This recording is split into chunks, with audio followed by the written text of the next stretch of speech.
Good afternoon, everyone. Thank you for taking the time to join us for today's webinar, Orientation to the GDPR. My name is Charlie Roger, and I'm the Marketing Manager here at Bullhorn UK. And today I'm joined by Lucy Kendall from Comply GDPR, who will be delivering the webinar itself. I'm not going to spend too much time introducing Lucy, as she'll do a much better job than I will. But let me quickly say that Lucy comes to us with 17 years of experience in the executive search, interim management, recruitment businesses, and in-house teams.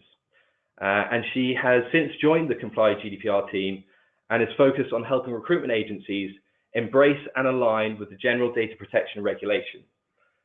Before we jump into the webinar, let me just go through a couple of housekeeping points.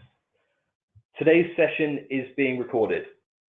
This recording will be shared with you as well as the Comply GDPR readiness audit. Lucy will touch on this a little bit later on to give you a little bit more information about the benefit that this audit will deliver to your business. Secondly, all of the content is the intellectual property of Lucy and the team at Comply GDPR. So please do not share this externally or at any social platforms, but please feel free to show the recording to your internal teams if you wish to. The next point is that this is the first of 3 webinars. These webinars are aimed to help you understand and prepare for the legislation coming into effect in May. That being said, we at Bullhorn and Lucy do advise that you engage with either your legal teams or a team like Comply GDPR who specialise in this matter. That is before you roll out any process changes internally.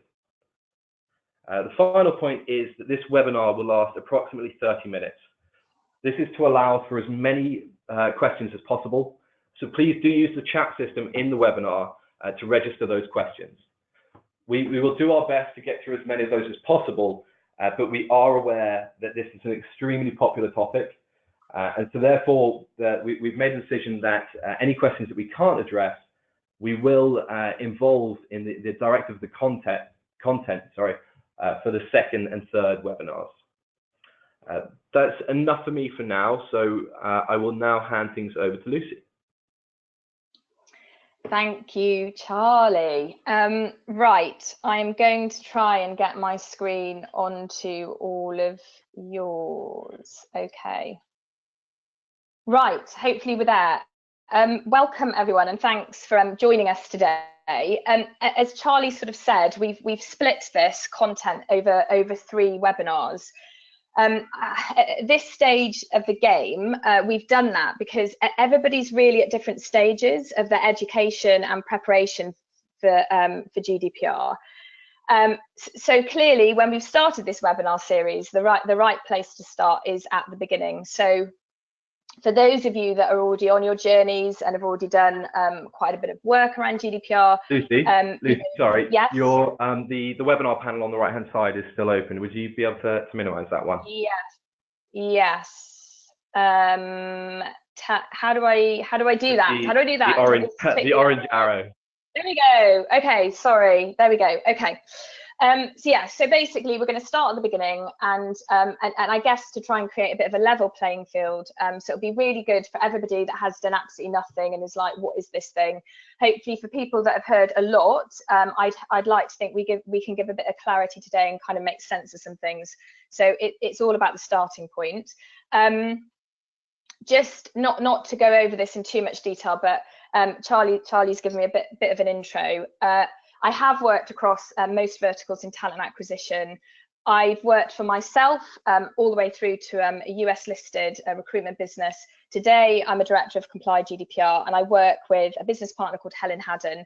And we've created this business to support businesses both in recruitment and executive search, interim management. Just in this sector, this is our background. This is all we're doing with regard to GDPR. We're not helping businesses in other sectors. And we do this all with the support of a large law firm called CMS Law. and they're a tier 1 data privacy law firm. So the point about telling you all of that is really why I'm here, sat here talking to you about this. And I think what's really important about the message is that, you know, we have lived this industry for a very long time. So we know how it needs to operate. We know the critical service that we as an industry deliver to clients, and spent a lot of time making sense and translating how these two things, i.e. our industry and GDPR, are going to work together. So I think just to make sure we're all on the same page, the starting point is just to recap on what we're going to cover today. I think what I'm conscious of is we've probably got quite a diverse audience on the call. There are going to be some moments in this presentation where I am going to talk about the UK's regulator. That's where we're located. We do have lots of global clients, but we just have some particular insights around our UK regulator, the Information Commissioner. So some of the things I say there, you know, it's relevant for here, and other regulators and supervisory authorities elsewhere in the world might have a different view on things, but it's valuable insight I wanted to share. Okay, and hopefully this is all in line. What you're seeing here is all in line with what you're expecting. So so the starting point I wanted to talk about today is why have we reached this point, and why is this happening? And I often am spending time with organisations, and certainly when we're talking about whether we're going to work with businesses, and there's this great sense of frustration as to sort of why is this being inflicted on us? This is a huge amount of work. This is just going to be really difficult for us to sort of navigate our way through. Why is this happening? And it's really just to say, and our lawyer sort of put it like this, so I have to thank her for this.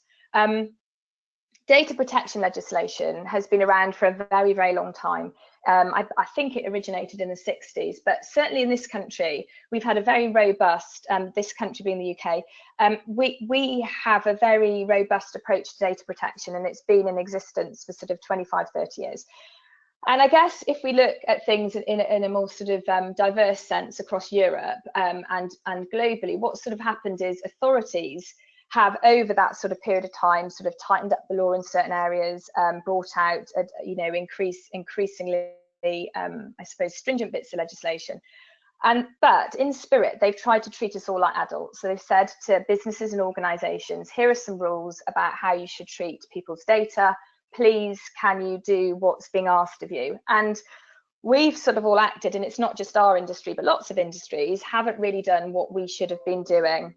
The net result of that is really the GDPR. So there's lots of reasons that the GDPR is coming into force, but one of them is that what they've decided is that we're all children. We won't do as we're told. We won't regulate our businesses in the right way when it comes to data privacy. So they've decided they're going to make life a lot tougher for us by being much stricter and asking us to sort of almost self-regulate ourselves. So I think when you're entering this project, what you need to bear in mind is that this very steep hill that you're facing to get yourselves to where you should be is actually, in the next 5 months, if you've done nothing, you're catching up with 25 years of legislation. So I think it's just an interesting sort of starting point, and just for you to keep some sort of perspective. The other thing to sort of start out as we have this conversation is really understanding the purpose of it. Again, I get questions about, is this like, you know, a sort of industry standard? Is this like Y2K? Is, you know, various sort of things people think, is it like this? What you need to understand is this is not about data. This is about us as individuals. So when you think about this topic, you need to put yourself into this position and think of yourself as an individual. This piece of legislation is a human rights piece of legislation that is there to protect each and every one of us, and the data about us that actually belongs to us, and its value belongs to us, and we're basically letting other people borrow it. So it's just really to understand it's about people, it's about individuals, and it's about human right to privacy.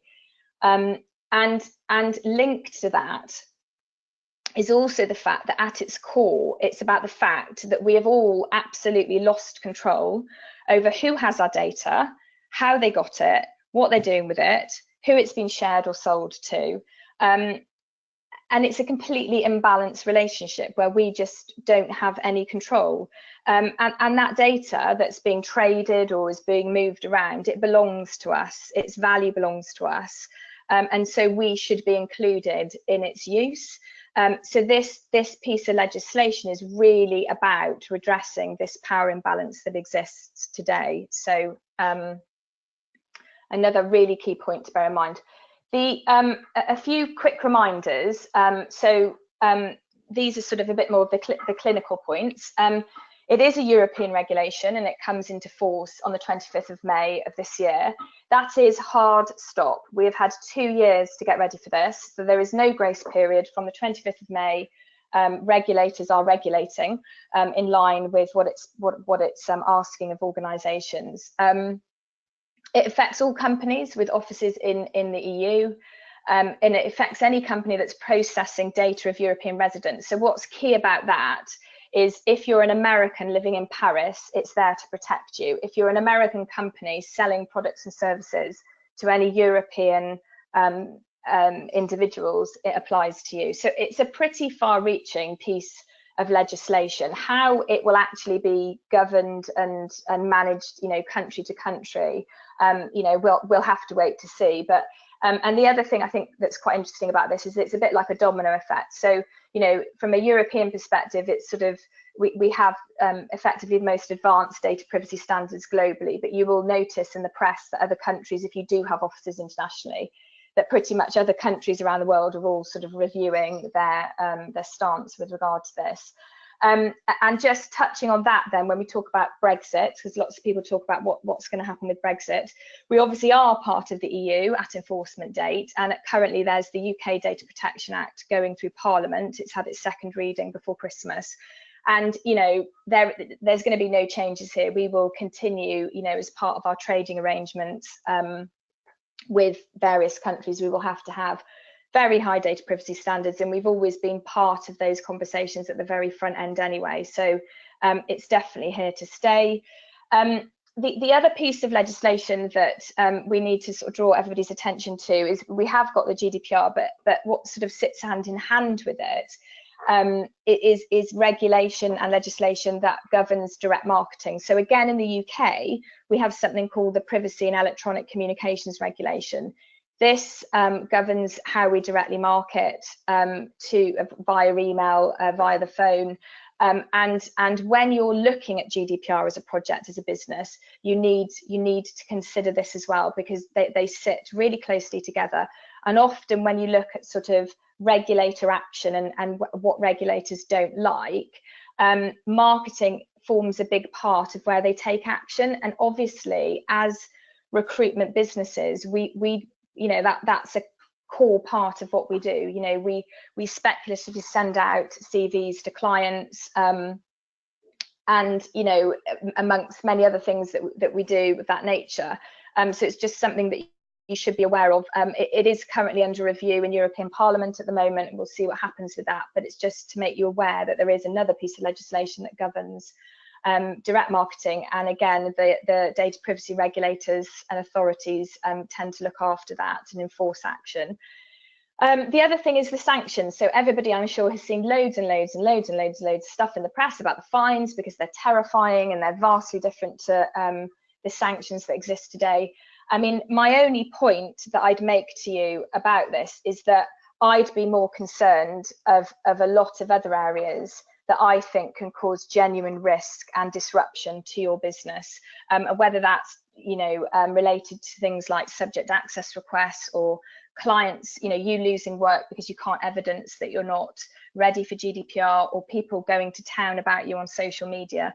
There's other ways, not just this, your regulator for data privacy, that can cause you issues. So there's definitely, the side of the reputational consequences that I think I'd be just, or more concerned about than the sanctions of a regulator.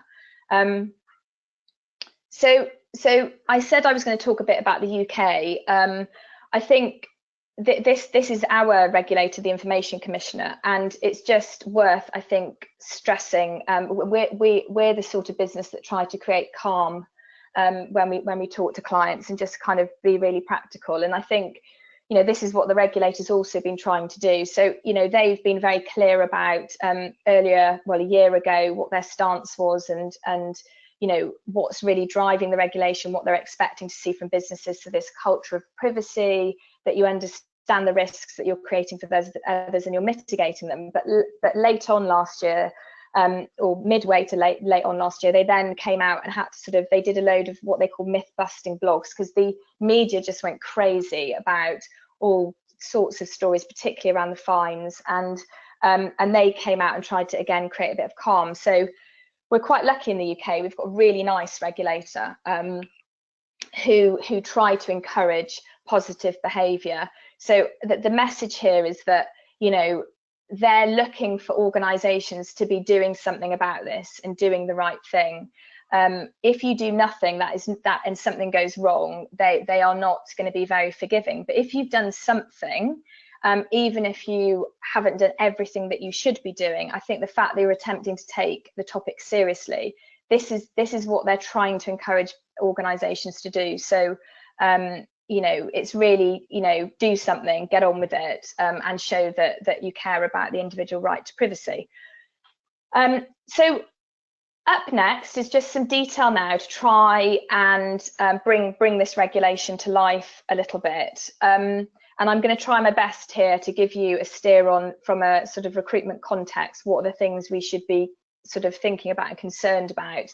The way that the power imbalance is redressed through the GDPR is through a suite of rights, many of which exist today for the data subjects. So in our language, that's employees, candidates, clients.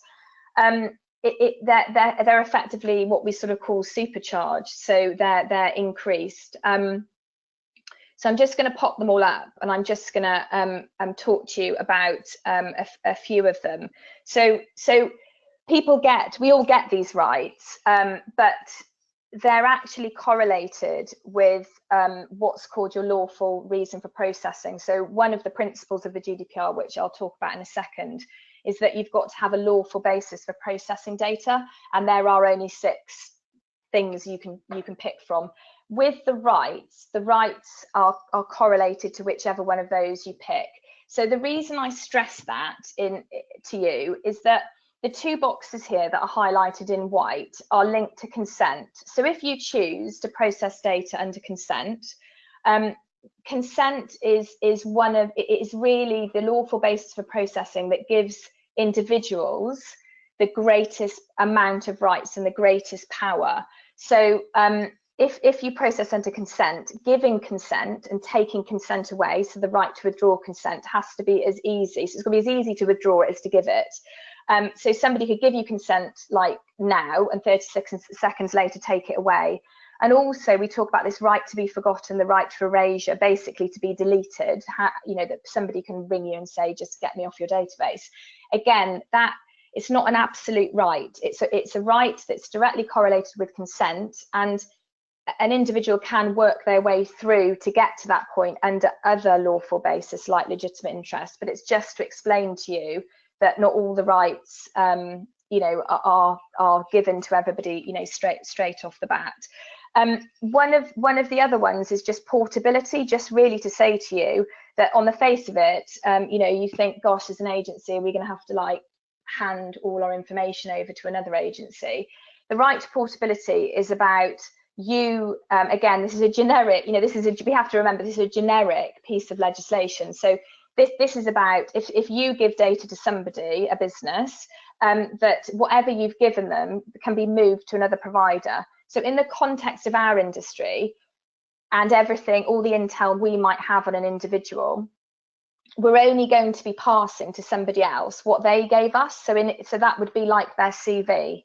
So I don't know necessarily how applicable it might be. I suppose it might be applicable where we've got temps and right to work, and maybe, if they gave us a copy of their passport, that could be passed on. But it's not, I don't know how commonplace it's likely to be used in reality. The big one on here is the right to transparency. So again, as an industry, we're not always that transparent. You know, we have a habit of hoarding data from whichever sources we might have access to in terms of that candidate generation. And what is you know, what's basically, you know, underpinning this right is that every individual whose data we process has a right to know that we've got it.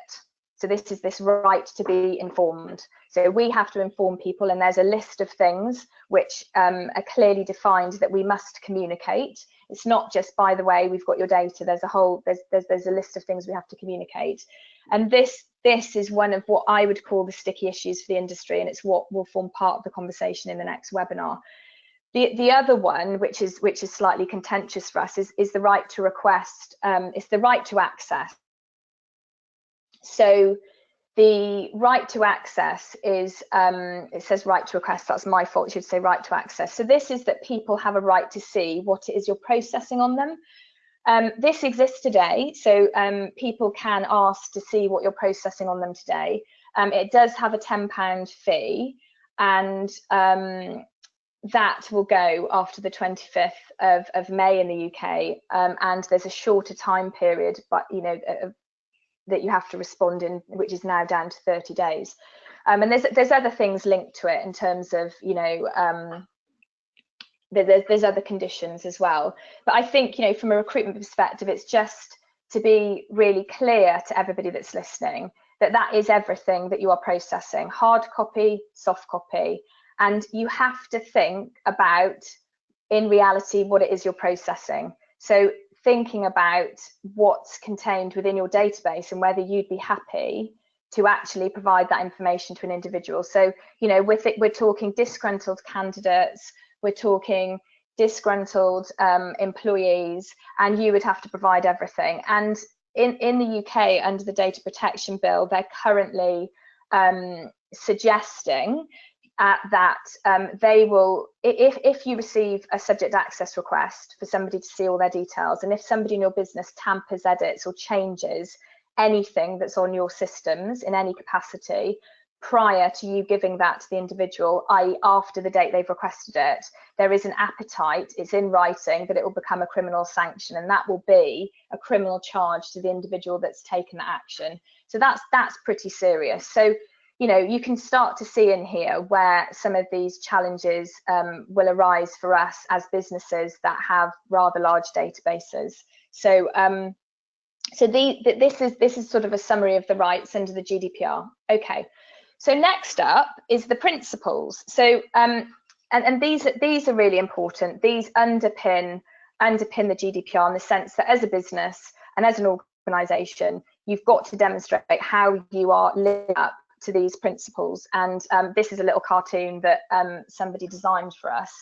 The seventh principle is actually the mobile phone. So one of the key differences between the legislation today and the GDPR is this accountability principle. So that is that today you don't really have to prove or evidence what you're doing around data protection. From the 25th of May, you do.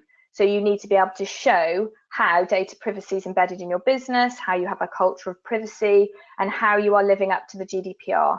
So these are the principles in front of us here that we have to show that we are living up to. And I mean, just really simply in English, lawfulness I spoke about. The rights are linked to the fairness element. So people and transparency. So people have a right to understand that we're processing their data. If they know we're processing their data, that they can then exert their rights, which means that there's a level of fairness and transparency. And the lawfulness is that we have a justifiable lawful reason for processing their data. A specified purpose in English means that there's something called purpose limitation, which means that you can't process data for a different purpose than what you originally collected it for. So if you collected it to speak to somebody about a specific job, and then they don't get the job, but you add them on your database, and then you start sort of mail shotting them the latest, you know, jobs you've got in.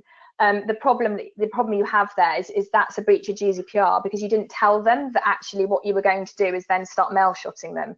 and it would be the same with a client. So it's not, you can do it, but it's just what they're saying. And if we think about our, our individual lives, that happens a lot to us. We go to a shop, they ask us to, can they have our email for receipt? And then the next thing you know, we're getting bombarded with literature through the post of their latest catalogue. So it's just as organisations, as recruitment businesses, we've got to be clear about what are the different purposes we're going to use that data for. Adequate, relevant and limited is really about, we only process what we need, which again is not something in the recruitment sector we really think about, because we just tend to process everything humanly possible that we might need to know in the future, or we just script down the conversations we've had with people. So this is asking us to think about whether we really need all that information, or whether actually we just process information that's appropriate to the relationship we have with the individual and to the job, the job that we're doing. And that sort of links to accuracy. So I don't know how many on the call attended Bullhorn Live, but the ICO, senior member of the ICO spoke at, our UK's regulator spoke at Bullhorn Live, and they mentioned this issue with accuracy. And again, it's a real problem for our industry, because what they sort of suggested is that if we don't keep data up to date and accurate, there's a risk of discrimination. So an example of that would be, you've got somebody's CV who's a graduate, you've had it for 5 years and you have never spoken to them since that point in time, and they're now like head of IT. So the fact that you've got data on your databases that hasn't been updated, and you're searching them when you're doing job searches, if it's not kept up to date, it's not accurate, and individuals might be missing out on opportunity. So there is, this principle is that we have a duty to keep things up to date.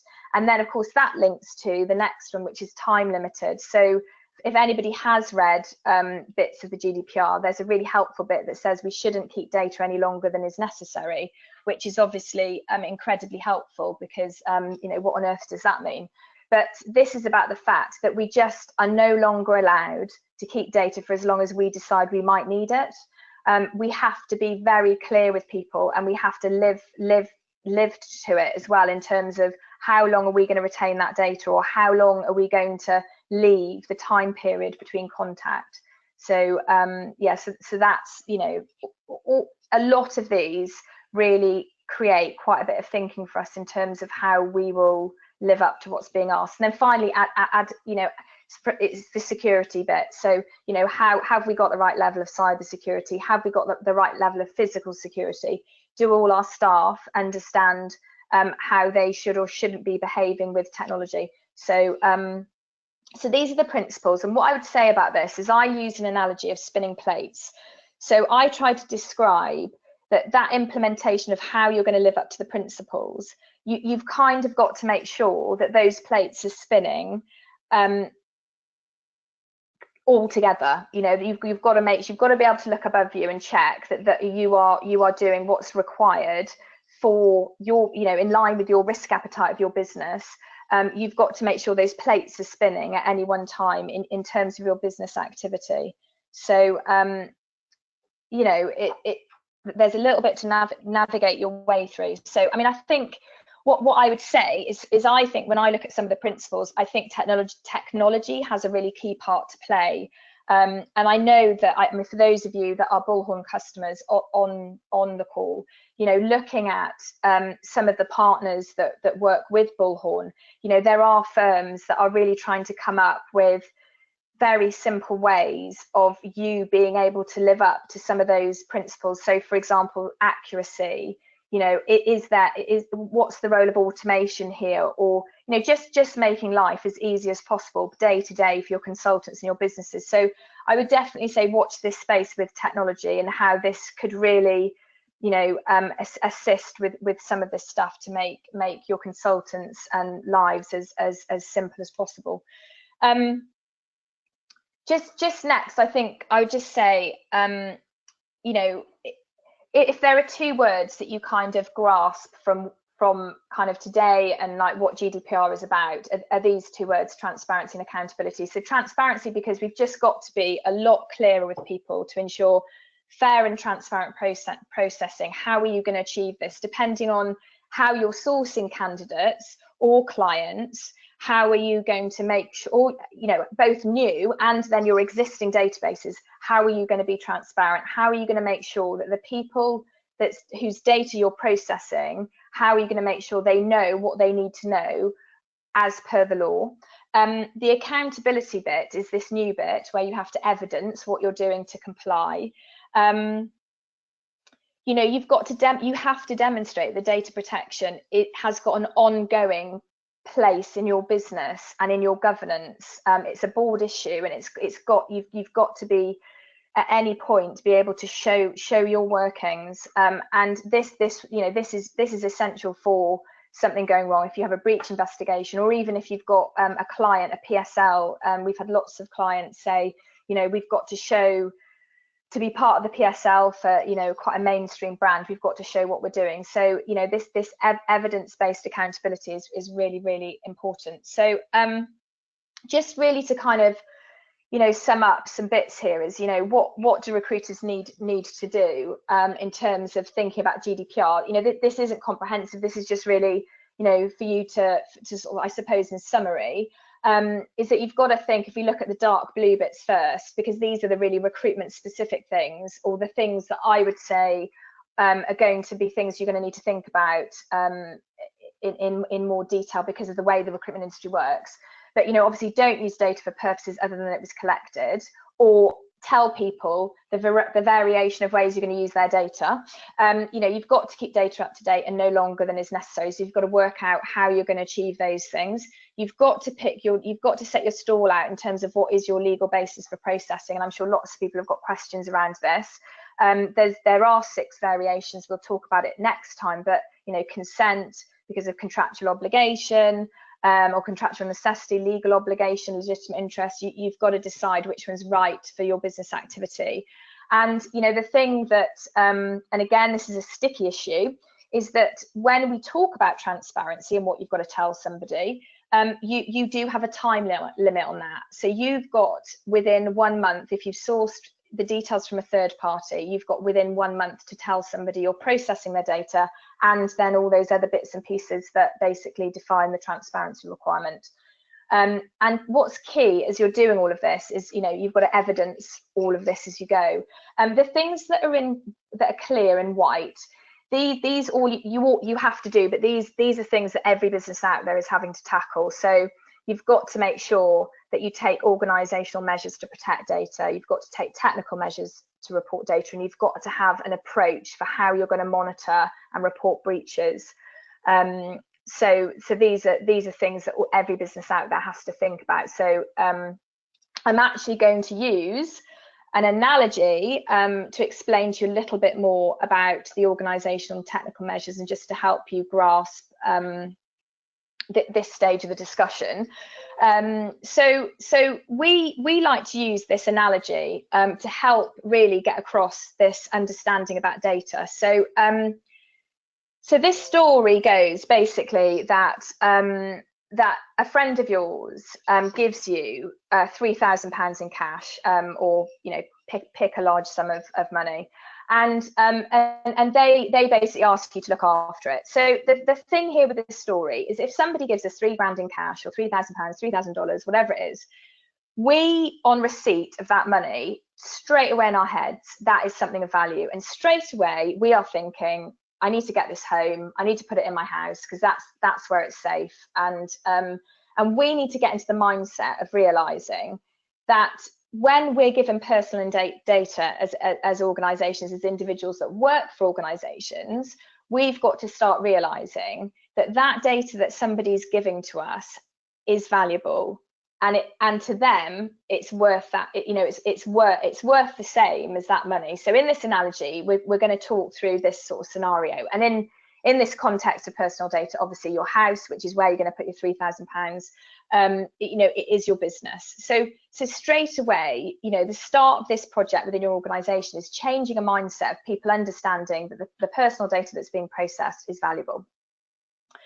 So clearly, when somebody gives us that money, it's very obvious to us that we need to make sure that our house is secure. So we know that we have doors, we have locks, we have windows that don't open very much. We have a security system physically in our house that means that that money is safe.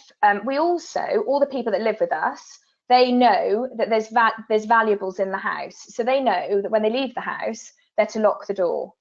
This is all sort of, they know the rules of how to behave with the house in order to keep it secure. So if we talk about personal data, this is what we would sort of describe as the policies and the processes in a business. So everybody in your business needs to know, if there's personal data within it and being handled, what are your policies and processes in terms of the rules of how you interact and behave around that personal data. So the other thing we have when somebody gives us money is we have the more technical side of it. So we put it in our house, but we put it in a safe, or we make sure the house has got an alarm on it, or we've got electric gates. We've got technical measures that basically mean that we're doing our best to safeguard and protect that data that people have given to us. So in a business's sense, these are our passwords, the use of encryption and firewalls. So we have these in our businesses to make sure that people can't get into our systems and basically steal our data. So when we're given that money, what we don't do with it, because it's blatantly obvious to all of us we don't do it, is we don't walk around with that £3,000 or $3,000 or whatever in our back pocket. We don't have it in a hold all in the car for everybody to see. We do our best not to lose it. We don't spend it. We don't give it to someone else, and we take appropriate care of it. So we have to get everybody to start understanding that this is how you need to treat data, personal data, and often very sensitive data that we are often entrusted to look after, like people's passports. So it's our job to build a culture of privacy through training and awareness so people understand what they should and shouldn't be doing. So when we talk about what does the GDPR require of us, so if we think about the scenario of being given that money and something terrible having happened, somebody's broken in and it's been stolen, we want to be able to demonstrate to our friend, as we would in the form of a data breach, that we had policies and processes in place, we had rules, we had our company, handbook, and that had all of that underpinned, and we actually made sure everybody knew how to behave, and we have all of that documented, and that is what the authorities want to see. They want to see that organisations are taking it seriously, and this is how that can be achieved. And we will often say about this, we describe this as a little bit like the maths question. So we believe that the way the regulators and the authorities are going to behave is that if something goes wrong, you can show what you tried to do to avoid the situation from happening. You cannot control what a human being does on a daily basis, but what you can do is say that you set the rules out and you ensured they knew how they should have been behaving, and then you monitor it in terms of sort of fire drills and understanding how the business is performing, on an ongoing basis, and you evidence all of that. But you can't control that sort of day-to-day human sort of behaviour, because things are going to go wrong. So it's a bit like the maths question, where you explain your workings, you show your workings, your end answer might not be right, but you have tried. So we call this like the can you pass the GDPR test. So can your business pass the GDPR test? Can you show your workings? So, this is just in the spirit of trying to make this slightly lighthearted. These are people that, didn't show their workings. They've, slightly entertaining answers. But as a business, you can't respond like this. You've got to be able to show your workings. Okay, so what does the GDPR require you to actually do? So trying to give you something a bit more tangible. So the situation goes like this. As a business, you need to start with some form of audit. So your job is to understand, where are you today? What are you processing from a personal data perspective? In what forms? Who has access to it? How secure is it? Who you share it with? And you've kind of got to draw your line in the sand and understand what are the risks that you're exposing those candidates, those clients and those employees to potentially right now. Then once you've done that, your job is then to mitigate those risks. So put things in place like better policies and processes and training, so you can say that everyone knows the rules and that you've trained them. You know, you need to look at your cybersecurity, check it's fit for purpose, check in with your suppliers, review your contracts, make sure they're living up to their end of the bargain in terms of safeguarding the personal data that you're sharing with them. So there's quite a bit that happens in that action bit, and then finally, you know, document, and then document some more. Like document everything, any meeting, any new process, any decision, anything that is pushing you forward towards preparing for the GDPR. But the reality is when you start that audit step, that step one, is that, you know, and I'm willing to be surprised by somebody who says, oh, we've got it covered. But, you know, most of the people that we work with, you know, they definitely have some holes in the data privacy bucket. And the bottom line is you just got to take a big, deep breath, and you've just got to get the project started, and you won't be alone. Everybody's pretty much in the same boat. So what we've tried to do is create this readiness audit, which we're offering everybody for free, which we'll communicate after the session. And the point of it, just because it's about 70 questions, and it's very normal for you to say no a lot to it. And but the whole spirit of it is to help you to understand what is it, where do you need to be, and you're answering those because you're not there yet. But it was our way of trying to give you a real cross section of understanding what the GDPR is requiring of you. So the idea is that you might say no, but you've got to then flip it into the yes. So we're opening that out to anybody that wants it, and hopefully it will give you some indication, some clarity around what it is you know, you need to be doing. So trying to now keep the sales pitch very brief, but it's just you know, I guess finally, just to explain what we chose to do about this issue. This is Helen and I you know, doing our thing.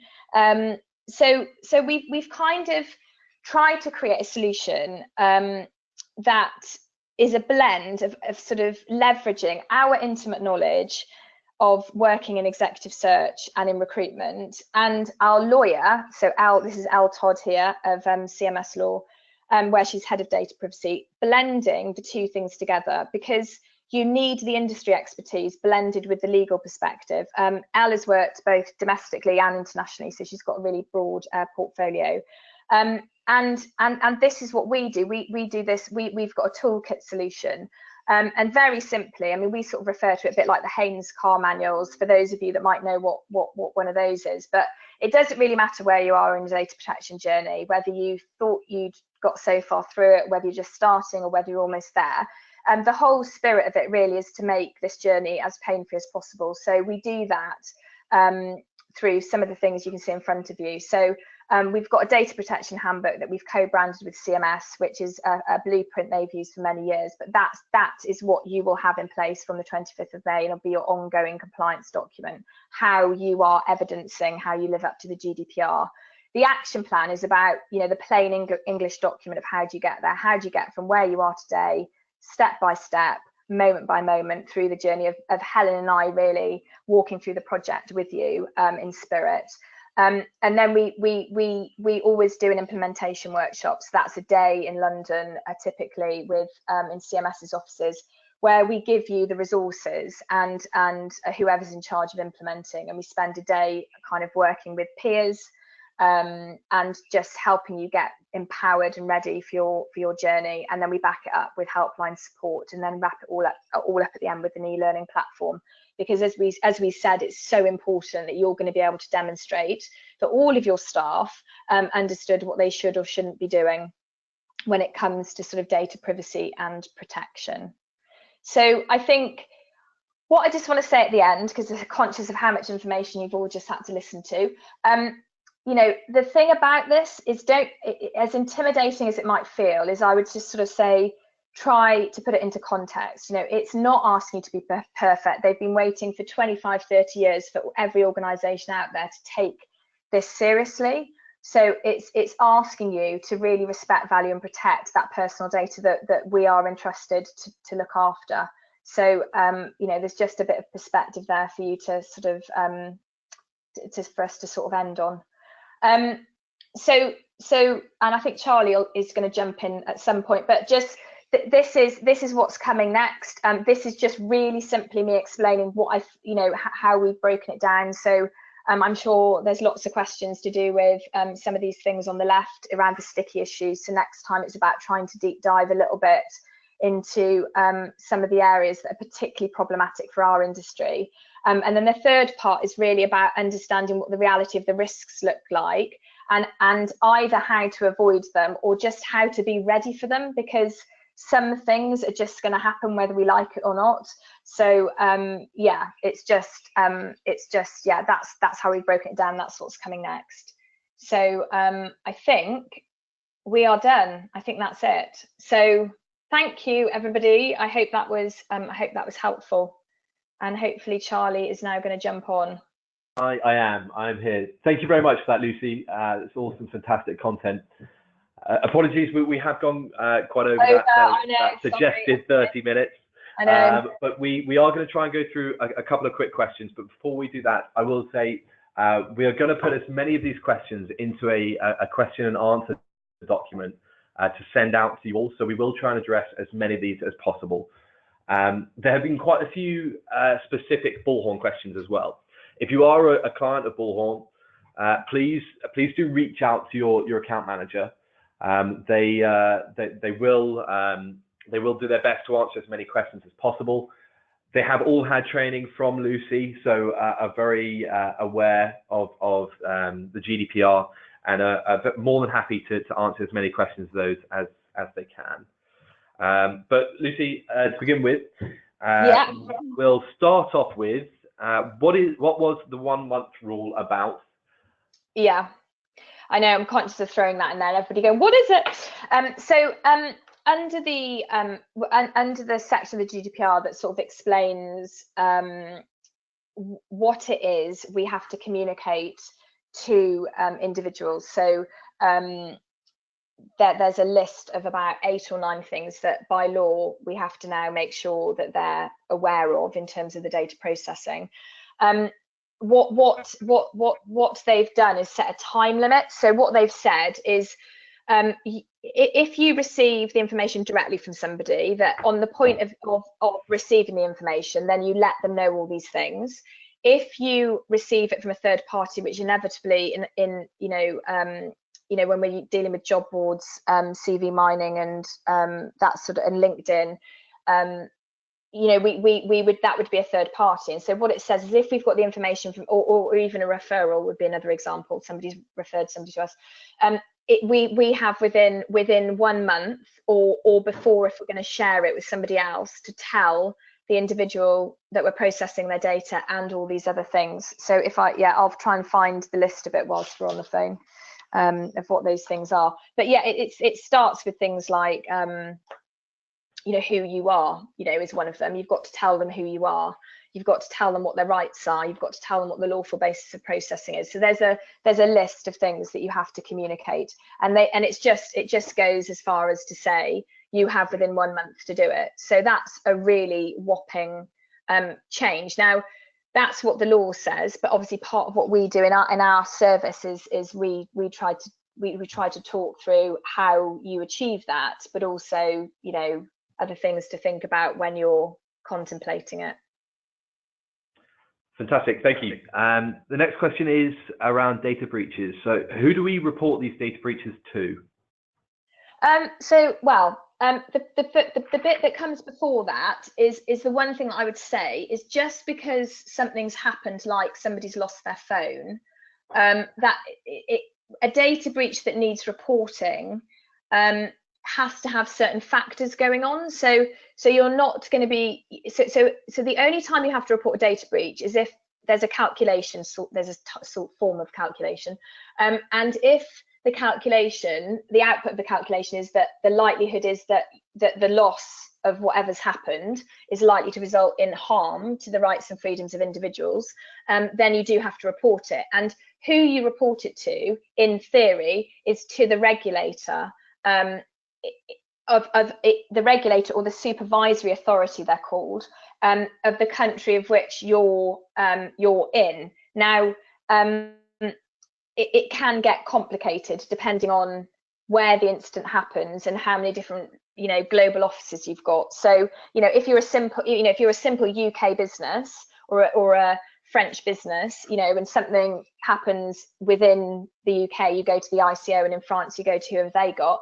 But there is some stuff we're waiting to sort of understand around what happens if the data breach happens in the US, but it's actually you're a British citizen, and so it can get more complicated depending on how more complex your business is. Fantastic, thank you. So the next question is, do you think that having an internal data officer is crucial? Okay, so the wording that we should be concerned about in our sector of needing a DPO is it says that if data processing is a core activity, it definitely is for our industry. If it's large scale, so if you've got a database of 1 million people, then I don't think you can argue anything other than that is large scale. But the final criteria, which is basically if you tick all 3 boxes, you need a DPO, data protection officer, is are we systematically monitoring? And I think until we hear otherwise, I think the consensus in the data privacy space that we work in is that you don't need a statutory legal data protection officer, official, in speech marks, official heading. But time will tell. Perhaps there'll be a test case and something will come out of the wash, and it'll be actually recruitment businesses with more than this number of candidates do need one. What we tend to say is that you do definitely need somebody in your business who is responsible for data protection, and that should happen as best practice. So you won't call them a data protection officer, but you'd call them like head of data protection or data protection advisor, or but you should really have somebody who's got a lot of the qualities or even the responsibilities of a data protection officer, but just don't call them one. But obviously, case by case basis, that's a generic answer. It would have, you'd have to look at each business and its behaviours and scale accordingly. Some of our larger clients, are making the decision to actually have one. Great, thank you. We're going to do one more question, and then we're going to wrap things up. And as I said, we will deliver a question and answer to you guys later on tomorrow. So within the next sort of 24 hours, we'll get as much of these questions answered and back over to you. But the final question is, who within an agency is typically responsible for taking the charge of getting these processes in place? That it's completely dependent on scale. I would say that without question, somebody at board level has to own this. It's definitely a board issue. It doesn't currently have directors can't be found personally liable for it yet, but it's definitely a board issue. So you definitely need somebody at that level who is championing it, because if they're not, then nothing will change. But then I would say the people that we work with, ops director, ops manager, compliance lead, that I would say it's always somebody that's got enough influence. It's not somebody, they might pull a team together, beneath them, but it's always somebody that's got a voice. So it just depends on your scale, but it's unfair. I would say it's unfair to delegate this down the organisation to somebody who, the whole thing is a risk-based decision. The decisions you have to make throughout your policies and processes are risk-based, and so it's risk register, board level stuff. So whoever leads it, we've had marketing people, but then they've changed their mind because they've realised it's not really a marketing issue. Sometimes we've had HR directors who have taken responsibility for it because they've got the ops HR side, but got to be senior enough with enough influence is what I would say. Okay, fantastic. Thank you very much. We're going to hold things there for the time being, and we can come back to this in February. I just want to say a huge thank you to everybody who attended the webinar today, and a big thank you to Lucy as well. If you do have any questions for Lucy, her contact information is on the screen at the moment. It's lucy@complygdpr.com. And if you have any questions for any of the Bullhorn representatives, whether that be new clients or current customers, please feel free to reach out to either account managers or through the Bullhorn website or our inbound phone number as well. I will leave the webinar open for a couple of minutes just in case anybody has any further questions that they'd like to raise. But for now, thank you and goodbye.